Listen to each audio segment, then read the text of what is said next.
Hi everyone. So for last few days I have been trying and reviewing different earbuds and this sabaiमा हैन I have an observation and a suggestion that you all should definitely know.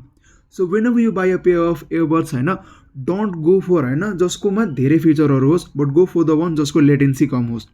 Let me tell you why. हजुरले earbuds हैन मात्र गाना सुन्नलाई त पक्कै किन्नुहुन्न. You also prefer watching movies and playing games in them. But what if हैन हजुरले किनेको feature pack earbuds मा भिडियो को फ्रेम अगाडि चल्दैछ एन्ड त्यसको अडियो पछाडि आउँदैछ or simply saying हैन you are experiencing a kind of delay in the video and the audio.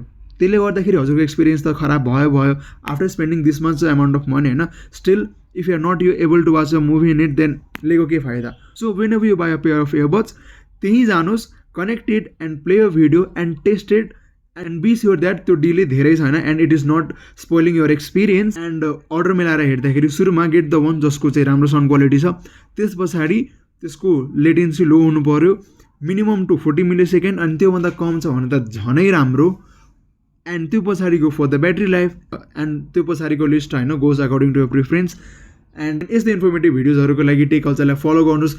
This is your boy Sixy Baga and I'll see you guys in the next one. Thank you. Bye bye.